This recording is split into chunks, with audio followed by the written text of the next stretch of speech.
अस्सलाम वालेकुम कसूर।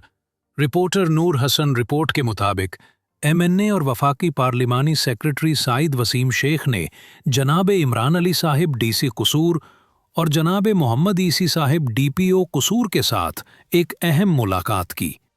इस मुलाकात में शहर की मजमूई अमनो अमान की सूरत हाल का तफसीली जायजा लिया गया और शहरियों को दरपेश मसाइल पर खुलकर तबादला ख्याल किया गया। गुफ्तगू के दौरान इस बात पर जोर दिया गया कि मुतासरा लाखों अवाम को हर मुमकिन रिलीफ फराहम किया जाए और उनके मसाइल के फौरी हल के लिए अमली इक़दामात किए जाएं। मुलाकात में शुरका ने इत्तेफाक किया कि इदारों के दरमियान करीबी ताउन और मरबूत हिकमत अमली के जरिए शहर में पायदार अमन कायम रखा जा सकता है और अवामी एतमाद को मजीद मजबूत बनाया जा सकता है। जहां नजर न जाए वहां से खबर लाए। अल्लाह हाफिज।